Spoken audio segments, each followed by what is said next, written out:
That's not just the sound of that first sip of Morning Joe. It's the sound of someone shopping for a car on Carvana from the comfort of home. That's a good blend. It's time to take it easy, like answering some easy questions to get pre-qualified for a car in minutes. Talk about starting the morning right. Just like customizing your terms so your car fits your budget. Visit Carvana.com or download the app to experience car shopping the way it should be. Convenient, comfortable. Ah. Man, that sunset is gorgeous. Grill, patio, sunset. Hard to get better than that. Unless you're browsing Carvana's inventory while you soak it all in. Oh, burger time. So sit back, get comfortable. Carvana's got thousands of cars under $20,000 just waiting for you. I could stay here forever. Carvana, where car buying meets comfort meets convenience. Download the app or visit Carvana.com today. This podcast is sponsored by InstaRead, an app made for people interested in personal development and growth. I'll talk more about their exciting offer for listeners later on, but now let's go into the episode. Hello, and welcome to the Growth Mindset Podcast, your weekly dose of inspiration and exploration. Join me, your host, Sam Harris, as I discover how mindset can help you do incredible things through my conversations with the world's most interesting people, from tech billionaires to leading scientists, best-selling authors to notorious hackers. The goal is to increase our collective wisdom and attitudes to make us all happier and healthier, wiser and wealthier. Who doesn't want that?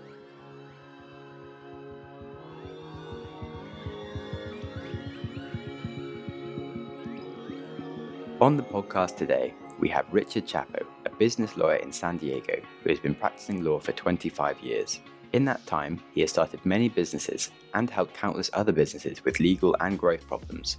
He has a huge bank of stories and insights from these experiences. I really enjoyed the conversation and Richard's attitude to solving his own problems by acquiring skills to do something that would just fit the lifestyle that he wanted to live. So we start the conversation finding out what sort of clients Richard normally works with. I work with online businesses, help them grow and meet their compliance obligations and fend off various disputes for them. Okay. What's like a typical kind of client for you? They range from small bloggers to large multinational corporations who are typically trying to tap the U.S. market, whether they're here or they're in another country, and they're trying to figure out how to do that. Everything from how do they comply with the various laws to how do they set up bank accounts and move money in and out, and what are tax obligations and all those kinds of things. With the EU, you have the whole GDPR mess now and things of that sort. So tend to work with businesses in the U.S. who are trying to comply with that as well. So a lot of that area. Cool. What's an untypical client that's been like really interesting that you're actually allowed to talk about? Attorney-client privilege. Can't talk about too many of them, but it's usually somebody who comes up with a unique idea, particularly a product. And I've had some clients come up with some pretty bizarre things that, quite honestly, a couple of times I thought, I don't think you're going to do anything with this. And they did. One of the beauties of the internet, as I'm sure you're well aware, is really evens out the playing field. You can have people get into business niches. They can radically change for relatively cheap, even if they're huge multinational corporations. And the internet really kind of flattens that out. So, for example, there are large video game companies out there. Their stock prices and their valuations are getting crushed because they sell video games, Call of Duty or whatever, and they have all these uploads, there are all these upsells within it. And that model is being attacked now because so many people are playing free video games. And then you're seeing so many popular options out there.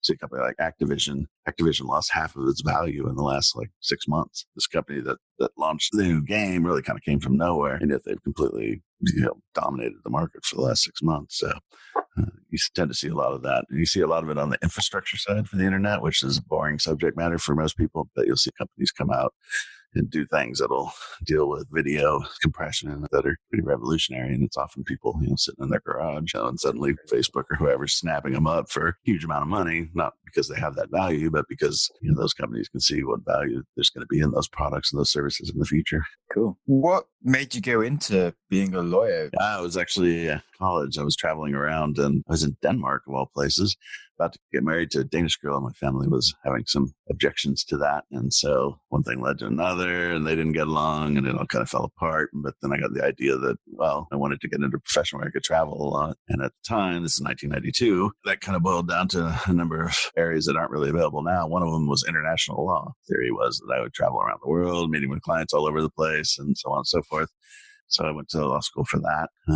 But of course, by 1998, they had this thing called the internet now, and you don't have to travel to people. So that kind of died on the vine. I ended up defending hospitals and doctors in wrongful death cases where the patients had died. Did that for about 10 years. That got really old. A year off, went to Russia and then came back and had a friend who had become CEO of an internet company. He ended up hiring me to do their work. This is very early on, so very much a learning process. But I've been doing this ever since then. The reason I stuck with this mostly is that a lot of law, you're tearing down things, but this niche, you're seeing people grow things. So it's kind of interesting. Well, it's pretty rewarding actually to sit around and watch some of your clients, over 10 years go from literally nobodies to, people that are well known or offering products or services that are pretty amazing. So cool. What would you say is the biggest mistake that people make? Probably not doing due diligence. So as you grow, you put out quality products or services, things like that. People always want to team up with you.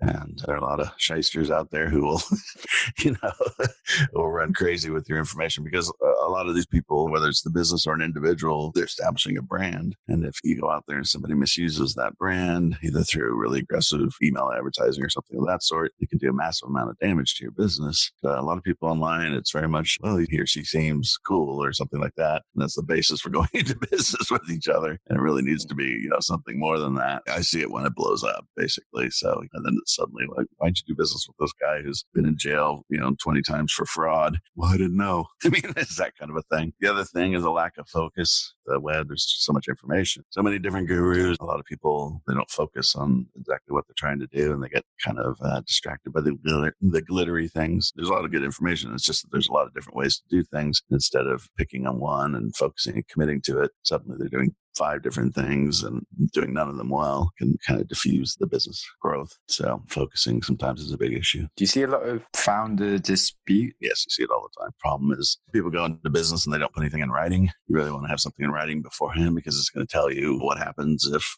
one of the partners stops showing up or starts performing or becomes a drug addict or whatever it is. And a lot of people don't do that. And I understand why. I mean, they're starting a business. They haven't made $1. So, who wants to spend money on a lawyer? But that is very common. At least in the States, we have tons of what are called zombie partners, where it's a business that has 2 partners that are working and one that isn't. They fired him, so they're not paying a salary, but he owns part of the business. So every time they kick out profits, he gets part of it. Fingers the other partners like you wouldn't believe. I bet. Yeah, just a bit. But the problem is the only way to get them out is to go to court, go through a full-blown trial, and that becomes expensive. And usually the end result is something nobody's happy about. Yeah, that's funny. Experience there? Not as in within my own business, but yeah, I've met a few people that have had that and got close to that happening, but it didn't happen, so I was lucky. Could have been a lot worse. What's your favorite topic to deal with when it comes to legal things? Like when you get a client saying, oh, I've got this problem, you're like, oh, yes, this is so awesome. It's usually not so much of a problem, but they've recognized that they've grown to a point where they don't know what the next step is. So you're really sitting down, putting together a plan for, okay, how do we get beyond this burden? What'll happen a lot is you'll get a business that's run by 1 or 2 or 3 people, and they'll start doing these different things in YouTube channel or Instagram or whatever. And they get to a point where they're doing everything, but now they're working 70 or 80 hours a week. And it's time to start thinking of it less as this is my business and more, this is a business, and start farming stuff out to people so that they can actually have a life. And that's a very hard step for a lot of people because you put your blood, sweat, and tears into it. And I mean, in this case, with your podcast, if it goes big and suddenly you're getting swamped with high-end guests and everything else, how are you going to deal with the time issues? Do you need a producer? Do you need all these things? Well, you're giving up control to some extent. And that's very, very difficult for people. So helping them with that is actually enjoyable because typically when they're at that point, once they take that next step, the business explodes because they're freeing up their time and they go back to doing more of what originally made them successful, which is focusing on the aspects of the business that they enjoy and not doing the parts that they don't like, like talking to lawyers. So that's probably my favorite thing. Oh, cool. Yeah, it's definitely something I'm kind of going through at the moment of trying to focus more on just doing the interviewing part, which I'm good at, and doing less of the editing and all the other stuff. Right. Takes so much time. Some people define success that way. They say, what's success? Success is I don't have to do the parts of the business I don't like. Yes, it's true. Yeah, so something to be said for that. Definitely. Yeah, that's cool. What's your favorite question to ask people when you're with a client or anyone? Well, if I'm with a client, it's typically where do you see yourself in 5 years? If it's just a normal person, it's typically what are you reading? Yeah. Because Okay. what people are reading tells you quite a bit about their interests and potentially their level of thought. Yes, true. So, what are you eating? No, reading, not eating. Oh, reading. Okay. Yes. Some people do think about what they're eating. I think everyone does. But yeah, what are you reading? I'm reading The Complete Turtle Trader, which is a investment book. But I don't know if you're old enough to know about this movie. It was something that stars Dan Aykroyd and Eddie Murphy. And Dan Aykroyd worked at an investment firm, a very high-end investment firm. And the two partners in the investment firm bet whether they could take somebody off the street and teach them how to trade commodities and basically make a bunch of money. Well, it turns out that happened in real life. And there was a commodity trader in Chicago, and the two of the partners were arguing over, was it a gift to be able to trade commodities or was it something that could be taught? And they put out an ad and they brought in like 23 people. And for 2 weeks, the one partner taught them how to trade commodities. And then they gave each of them $100,000 and let them trade. Turned out 20 of them made money and 3 of them didn't. They didn't make like a little money. They made a lot of money. It's a fascinating book because it shows people looking at the idea of gift versus more of a technical approach to something, which you see on the internet as well. Some people have a gift for growing their band, but other people are doing it more from just a technical, these are the 10 steps I'm going to follow approach. So then I spent a month hunting around trying to find the rules that they followed, and I eventually found them, but then they're not effective anymore because of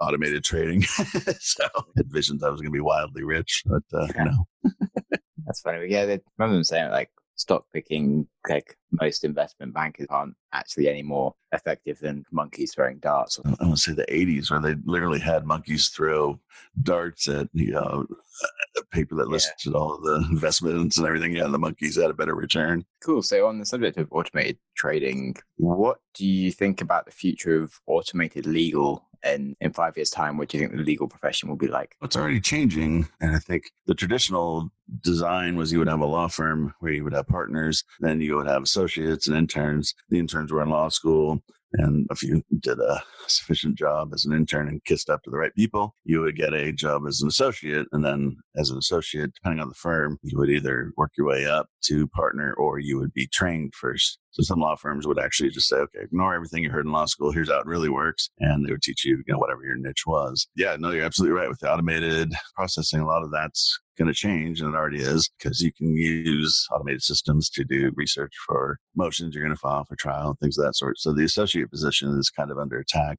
as is the overall business model. We've seen some huge law firms in Europe and in the U.S. who failed basically because their business model wasn't really, meeting the needs of clients anymore. And I imagine there'll be more of that. Predicting where the field is going to go is somewhat difficult, though, because at least in the States, we're licensed by state, not federally. And the licensing groups in each state, they're very territorial. So the idea that we're going to have automated legal practices online is kind of utopian because they've already started suing different groups that are going in that direction, saying that the unauthorized practice of law, you're not a licensed attorney, you can't provide these services. And you would have the usual disputes, except that claim comes also with criminal implications. So it's not even just that you're held liable, it's that you also go to jail. So that kind of cools the cools the jets for a lot of people, as you might imagine. But yes, no, it is going to change. And I mean, you see the legal systems of the world and that kind of thing. And so, where that all ends up is kind of the $50 million question, or probably more than that. Cool. So you worried that you might have your job automated in the next sort of 10 years, 5 years? Not too worried about mine, just because I'm very niche oriented. Like if you do estate planning, a will is a will, a trust is a trust. There's really not that much, you can really automate that. What I do, I don't really kick out a lot of documents. Mine's more advice oriented, so I'm not as worried about it. I guess it is somewhat of a concern, but nothing too much. I mean, typically with the automation, they're going to go for areas where there's going to be volume because, obviously they want to make money. Makes sense. So I would think, if you're in estate planning, you're probably pretty worried. Some contracts, independent contracts, you're kind of worried as well. But yeah, for what I do, probably not huge. I'm sure eventually it'll get eliminated, but I'm over 50, so hopefully it'll stay around until I kick off here one of these days. Cool. So on the 5 years time question, you see yourself doing similar stuff? Yeah, probably. I have some other businesses, of course, hoping one of those will blow up. But yeah, probably doing the same thing. I'm pretty happy with it. Not so much from the content of what I do, but the lifestyle. So most lawyers will work 60, 70 hours a week, and I only work 40, maybe. Nice. That's all right. And I'm very lucky in that sense. The problem with that is if I ever had a problem, with the practice or picking up enough clients, I would have to go back to a traditional firm, and I'm not sure I could hack it at this point. I'd probably, be there on day 2 with a gun shooting everybody. Yeah. So it does have that downside to it, but most lawyers I know would kill for what I do. So I'm very lucky, very fortunate. And I realize as much. Yes. How about yourself? What do you see yourself doing in 5 years? Ooh. Yeah, I changed so much. It's a difficult one to really be accurate on, but definitely running businesses. Doing the podcast, I really like the podcast. I'm excited to have like 500 episodes under my belt and be like, wow, I'm a beast at this. So that'd be good. Well, we'll compliment you. You're the first podcast I've done in a long time, other than with comedians, that's actually unique. Yeah. Most of the podcasts are, here's your one sheet and let's go down these questions, and I can do that with my eyes closed. And so in that sense, compliment you on what you're trying to do, Cool. at least with a different format. Yeah. I do need to make more of a specific, what is the reason that you listen to this podcast? It's more just following my interests of I'll ask people whatever I feel like I'm interested in at the time, which is nice for me, but it's a bit of a hard one to sort of exactly explain why someone should listen to the podcast. But I mean, Joe Rogan, true. Talks to everybody, Yeah, because I am more kind of these guys, but then they're already famous. Well, it's true, but I mean, that doesn't mean. Thanks, man. So the first 6 months I got 1,000 downloads total, and then a year and 6 months in now I get 30,000 a month, which is a good growth curve. Hopefully, not too bad. Yeah. A 30 banger, as we call it. Yeah. But yeah, how did a setback or a failure set you up for later success? I owned a internet marketing and SEO company, and that worked in the real estate and mortgage business field. And here in the States, 2008, that whole industry collapsed, and I got wiped out in that. It was literally just lost all the business in a month. Wow. Yeah, it was ugly. The real estate market here just died. The Great Recession and all that kind of thing. A lot of people got hurt. So that kind of taught me not to get too excited about business success. Also not to get too crushed by if you're having problems in a business. Be a little more level-headed. I had a partner, and we were actually getting ready to sell everything, and we're going to travel around the world and just work off of laptops, nice hotels, not in a backpack. Yeah, in the dream. And, literally just before we did that, the market crashed. I mean, it was just unreal. And we ended up stuck with huge amounts of debt and everything else. And it was just a complete nightmare. Yeah, I mean, we got out of it all right, but it was a big eye opener. Yeah. I think you learn more probably from the failures, even though we didn't necessarily do anything wrong. We were just growing, and we had some debt associated with the growth. We weren't blowing it on cars or anything. But when the market just disappeared, I mean, literally, we lost all of our clients in a month, 150 clients who were paying us at least minimum 10 grand a piece. And it was just gone. And they were all going into bankruptcy. And because what happened was most of them were mortgage brokers at the time writing their own mortgages. So they were getting credit lines from large financial institutions. And then they would use that credit line to write the mortgages. And then what happened is once the recession hit a certain point, some of the larger banks failed. The financial institutions pulled all those credit lines. So the mortgage brokers immediately had no money, couldn't pay our bills. And we had outstanding debts on, server farms to, an office building and things of that sort. And now suddenly we have no money coming in. There was a few sleepless nights. So that was certainly a lesson. The question was, how did that set you up for a later success? Well, I think that the subsequent businesses that I've started, I'm a little conservative as to the debt that I'll carry. I'm also a little more conservative about getting euphoric over growth. I have one that's doing very well, but I'm always looking at it a little more calmly now as to just maybe, growth won't be consistent for the rest of, the life of the business. And I need to think about, well, what if things go sideways? I've also made sure that the businesses are in niches that are less likely to be crushed suddenly. It's less likely that the clients would just all disappear. They're based on, legal requirements and compliance processes. So for instance, I won the DMCA agent service. And under copyright law in the U.S., online businesses need to designate an agent to receive copyright complaints. Well, that copyright law has been around since 1998, and that's probably never going to change. I mean, maybe 50 years or something like that. So the chances of, the business being radically altered in any way or that environment, unlike the real estate, industry, is infinitesimal. But even then, carry almost no debt on that business. You go down that that nightmare again. So the planning's a little bit different. Cool. Okay. What would you say the growth mindset means to you? Like, how have you cultured a growth mindset? As strange as it sounds, having the business failure in 2009 was probably the biggest impetus to growth. It gave me a much more realistic view. At that point, particularly on the internet, you could almost put up anything and it would grow. So having kind of a better balance of mentality coming out of that really probably helped me. But I think the growth mindset is really just, people say focus on something that makes you happy. And I just think I just disagree with that. I think focus on something that makes you interested, because you're not going to be happy all the time. I mean, I wish there were, and I wish unicorns existed and what have you. But the reality of it is, and there are going to be days you wake up where you're just feeling less than excited. But if it's something that you're interested in, then there's always going to be some area that you can deal with. And I think growth happens naturally. I think the other thing, as we've already talked about, is as you grow, trying to contract out the things that you don't like about a business, because there's always going to be those aspects. And if you can do that, then you can keep focus on the things you're interested in, and that'll just foster growth. I mean, I guess it depends on what growth mindset means to different people.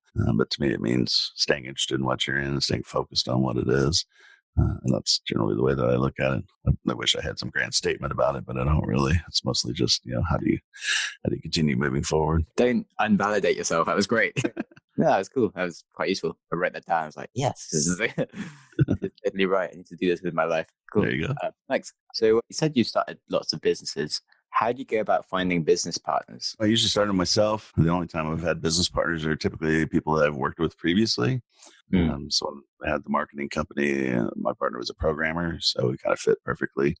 At that time, doing SEO on Google was not very difficult. It was mostly accumulate as many links as you could if you went. But he was a programmer, so it tied in nicely. We each had our little niche that we could do it. But I'd used him for years. He'd done all my legal websites and things of that sort, and apps and stuff. So I already knew him. So I had a pretty comfortable understanding with that. I usually don't go out and just pick random people to be new partners. I think a lot of people do, and it kind of surprises me. If you're looking for a partner for a business, particularly where there's going to be a big capital expense and you don't have the money for it, always look at the people that you already work with. Because if you have vendors that do things, that would fall within that niche, well, you already have experience with them. Otherwise, kind of blind dating. If you're going out for random people, and it's sometimes it goes well, and sometimes it doesn't. And that's the other thing about businesses. I mean, if you pick up a partner, anybody who's ever formed a business with another partner already knows this.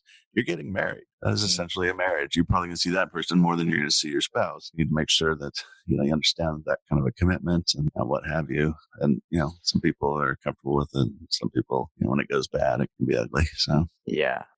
Give you some advice, I think. It's kind of similar to also picking a business area that you already know. So it's generally a bad idea to just try and start an idea that you haven't been in before. It's usually not the wisest thing. I certainly do a lot of research. Actually, I'll tell you a funny story. When we had that company, the programmer and his name was Ted. Ted was telling me one day, I found this keyword with all these massive amount of traffic and there was no competition. So we started looking at it. And the keyword was candy store. Candy store, where people. So we decided, well, screw it. We'll build a quick candy store site and put a bunch of money or anything into it. But we'll just build one. We'll get it ranked number one and we'll list Google AdSense or something like that. And pick up some quick hitters. So we built this website, stuck it up there. Sure enough, we got all of these clicks and nobody clicked through on the ads or anything. And then we found out that Candy Store was the name of a song by 50 Cent. So it had nothing to do with candy stores. So I was like, probably should look closer at that. Well, just to date you got that wrong. It's Candy Shop. That it was Candy. I had no idea what you were doing. Yeah, no, it was. Like that. Well, that tells you everything about it then. I remember that song. Yeah, it was very funny. We laughed about that for years. Yeah, but it's really brilliant. Let's see. You gave a much better example than I did when I was trying to explain it. Like, you shouldn't do things you don't know too well. You just come out with a much better story. Thanks, man. Okay, yeah, well, so the older you get. More stories and things. It's always really good. What is your earliest memory? It's not a good one. Burning my hand on a stove. Yeah. It's a traumatic event in my early life, yes. Pain has a way of... Yeah. With major burning, like the whole hand on fire, or just like a little bit of palm. Yeah, left hand palm. I stuck my hand down on the little burners. I don't know what I was doing. seared a memory into the old brain, hospital and the whole deal. Wow. Looks fine today. I mean, it doesn't look fine, but it's not like, anything horrible. Nobody really comments on it, but it's some lifelines in the wrong places. So. Didn't make that mistake again then. No. Very careful around the stoves. Ooh. Yeah, apparently I stuck my hand in like a saucepan of boiling water, but I don't remember that. I've heard the story a million times from my mum, but wiped from my memory. Sometimes your brain, just eliminates those memories. Do you have any scarring or anything? No, seems to be okay. Got some other scars. Got a massive scar on the bottom of my chin. Felt like a bunk bed and landed like chin first. That was good. Yeah, well, scars are signs that you've lived life, although I'm not sure falling out of a bed counts, but tell people you were wrestling a bear or something. Yeah. I've got a really good one on my wrist. I've got a good photo where you can basically see the tendons and blood vessels and stuff inside. And what happened? I was quite drunk and maybe slightly high. And I was like 16 and I got my GCSE results and went to this festival. But somehow I was outside the festival and I was trying to be inside. I don't know how I got out, but I was like, I'll just walk over the fence. And then turned out it's a bit harder to climb the fence than I'd originally anticipated. And as I kind of came down the other side, I kind of fell off it, but my wrist got caught on it and it dug in and scraped upwards. So like my skin kind of moved up, but like blood went everywhere and I thought I was going to die. Then after like half an hour, the blood stopped and you could just see like the insides of my arm, but I was fine. So like I got to the hospital and just had a few hours of just looking at my arm and being like, wow, I can see where my muscles move. And it was pretty freaky. I can imagine. Good Lord. Yeah, it was an odd one. See, you always remember it though. College out here in a place called Santa Barbara in California. It's right on the beach, and they have these just historically famous Halloween parties where they're basically closed down like 3 or 4 blocks, and it's just all college kids. It's just complete chaos. No police, no nothing. It was there 25 years ago. We were walking around, and there are cliffs behind it that go down to the beach. They're like maybe 15 feet. They're not something you fall off and die. But there was some guy who had fallen off and he'd broken his nose. And so his nose was really swollen. And somebody had given him a bottle of lotion and told him, just keep putting lotion on it. And so he's walking around. His nose is huge and it's just shiny as can be. It's got this lotion on it. I was like, he's going to remember that. Yeah, jeez. That's awful. Funny. Yeah, I don't think he's feeling too good the next day. Yeah. Okay. The last thing is, what is the kindest thing someone has ever done for you? My mother nearly passed away from a stroke, and I found out and was driving like a maniac trying to get to the hospital and got pulled over by a police officer, rightly so. And then he didn't give me a ticket, and he actually escorted me to the hospital through traffic and that kind of a thing. And so that was very helpful, particularly if you're in San Diego during rush hour traffic and you can't get anywhere, and that's just going slightly insane. So he was a very nice guy. I certainly will remember that for a very long time. Yeah, it's amazing. Some people they take their job as in like, it's not quite the rules of what they're given. It's more like, okay, I'm a police officer. I'm here to make the world a better place. And they do that rather than, whereas others like, I'm here to follow exactly rule X, Y, Z, and can just be complete dicks about it. And you're like, I don't think this is helping them right now. Right. He definitely seems to have done the making the world a better place thing. So good for him or her. Yeah, it was a gentleman. But I think people face those decisions all the time in their life. Obviously not large ones like that, but every day you run into little things where you can be nice to people or help them out or ignore them. Hopefully you're nice to them and it comes back around to you eventually. So I don't know if that was the case in this, but I certainly obviously appreciated him doing that. And then she pulled through. So that was good. That's a nice story. Cool. It's a good thing to end on. Awesome. Indeed. Nice. Okay, well, if you do happen to have anything else you do want to add, then you can. Otherwise, I guess that's about it. No, I think we're good. Cool. I'm also being rung on my flat, so I have to go. Thank you so much. Okay. Perfect. Thank you for having me on. Oh, it's been my pleasure. All right, sir. Have a good one. You too. So that was the end of the conversation. Such a cool guy, and it's really great that he made time for the podcast. So let's break down my top tips. Number 1. Do what interests you. It's not always about doing the thing that makes you happiest 100% of the time. Doing anything worthwhile will usually entail some pretty difficult or boring moments at some point in time, or just quite a lot of points in time. You're much more likely to be successful with anything that you do if it's something that just fundamentally interests you. And this leads into point 2. Automate the boring stuff. When doing anything, you should find the parts that really don't interest you at all and they take up your time. These will often be holding you back from reaching your potential. You want to find ways to automate them as much as possible. For a bootstrapped entrepreneur, this might not be possible straight away, but it should be one of your highest priorities as soon as you have a budget. If you can automate your admin and accounts and stuff that just takes your time and isn't that interesting, you can spend more time doing the interesting thing that delivers value, and thus build a better business or get more experience in whatever it is that you're trying to do. If it turns out the hard, boring thing that you want to automate is the critical part of the idea or skill that you're working on, then clearly this wasn't a thing that interests you and you should be doing something else. Number 3. Be very selective of your co-founders or co-workers. Don't work with anyone just because they sound like they have the right skills. You need to know that you can deeply trust this person, that you both have the same long-term goals and that you have the complementary skills, and also that they don't have a shady history. So, if you don't already know someone, it might be better to work in a non-binding agreement as a test first, to see if you really both have the same goals and interests, and that it will work in the long term. It can really help you avoid a messy breakup or issues of silent co-founders dragging their feet and just causing lots of mayhem down the line. And of course, avoid some hefty legal fees to deal with the problem. Richard is doing himself out of a job here, to be fair. But, as he says, he would much rather be helping you scale your business up anyway. And as a bonus tip, think about your risks. Richard's business failure led to some huge lessons. Don't take too many loans and leave yourself exposed. Don't have one point of failure just because the market seems so strong. It doesn't mean that it will be that way tomorrow. So hedge some of your bets and choose a niche that will be resilient to change. Now, onto books. Richard recommends The Complete Turtle Trader. This book sounds awesome.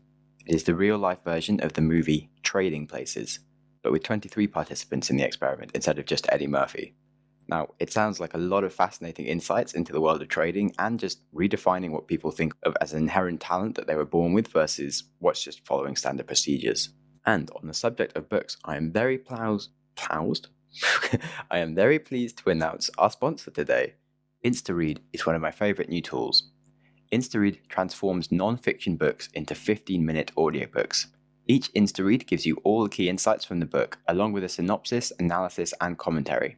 If you're interested in self-improvement books, business, healthy living, history, psychology, etc., then InstaRead is for you. Thanks to their professional summaries, you'll truly understand what's inside a book without spending weeks on reading it. It just saves you tons of time. I personally find it just a great way to get a basic knowledge of some of the best books that you simply don't have time to read all of them. And it's also just a great screening tool, so if you find the InstaRead summary really fascinating, you know that it's probably worth reading the full book, and you don't risk buying books that waste your time or money.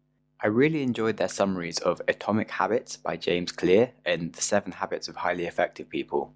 Now, some books you really should just revisit several times, and InstaRead is just a perfect hack for reminding you of the important lessons that you learned, but without needing to reread the whole thing again. So just check it out at instaread.co. They have an unrestricted free trial for 7 days, and they are offering our listeners a 20% discount on the annual plan. You can use the code GROWTHMindset in one word at the checkout. So that's instaread.co, not .com, and the code is GROWTHMindset. And you can get smarter today with InstaRead. Boom! You've just listened to an episode of the Growth Mindset podcast. If you enjoyed the show, please subscribe on your preferred app and give me a good rating, as these go a really long way. If you are unable to give good feedback right now, try sharing the show with a friend who will, or just wait for the show to improve. If you have any ideas for the show or you just want to chat, then please reach out to me on Twitter at SamHarrisTweets or Instagram at SamJamSnaps. Show notes and other links to topics discussed in the episodes are available at the website growthmindsetpodcast.com. Thanks so much for listening. Give yourself a big hug from me. If you're with a friend, give them a hug as well. And I hope you enjoy your next podcast.